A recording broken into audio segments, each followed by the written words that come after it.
आणि 16 तारखेला त्यांना त्यांना राष्ट्रवादीला त्यांची जागा नक्की निश्चित दिसेल आपल्या भागात.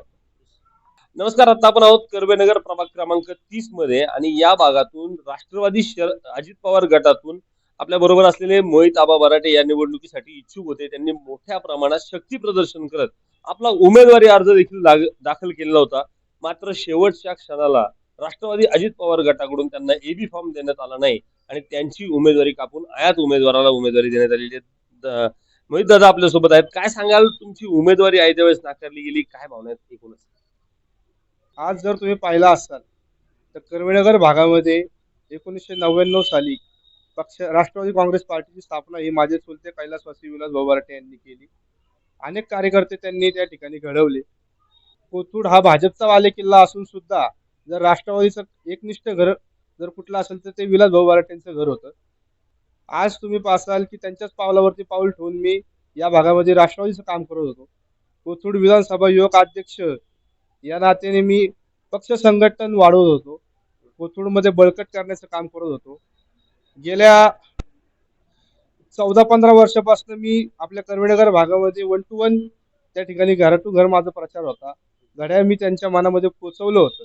असं असताना देखील दादांनी माझी उमेदवारी का नाकारली हा प्रश्न सर्वात प्रथम माझा पडला होता. मागच्या संक्रांतीला दादांनी मला शब्द दिला होता की तू निवडणूक लढव. मी त्या दादा वादाचा पक्का म्हणून मी त्या शब्दासाठी इथं संपूर्ण ताकदीने माझा प्रचार यंत्रणा सुरू केली होती. असं असताना देखील माझी उमेदवारी का नाकारली की बाबा 2-3 दिवसापूर्वी आलेले आयात तुम्ही त्या ठिकाणी घ्या, आयात लोकांना तुम्ही त्या ठिकाणी घेतलं आणि आमच्यासारख्या निष्ठावंत वरती अन्याय केला, हे कितपत योग्य आहे हा मी जाब विचारलेला आहे. म्हणून मी माझ्या राष्ट्रवादी युवक अध्यक्ष पदाचा राजीनामा देत आहे व सभासद पदाचा राजीनामा देत आहे. एकूणच आता मोहित आबांनी आपल्याला सांगितलं की राष्ट्रवादी काँग्रेस पक्षाच्या सदस्यत्वाचा आणि त्याचबरोबर कोथरूड विधानसभाच्या युवक पदाचा राजीनामा दिलेला आहे. भाऊ, पण आता मग इथून पुढची तुमची भूमिका काय असणार आहे? कशी वाटचाल असणार आहे राजकीय? का तुम्ही काय पद्धतीने असणार आहे? अर्थातच मी एक युवक आहे आणि हा युवकांवरती खरा झालेला अन्याय आहे आमच्या भागातले सर्व.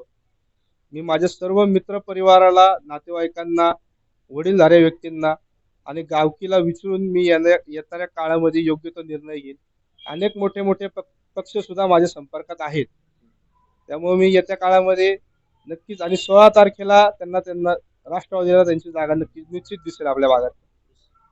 म्हणजे हा मोहित दादांनी इशारा दिलेला आहे की 16 तारखेला राष्ट्रवादीला त्यांची जागा दिसेल.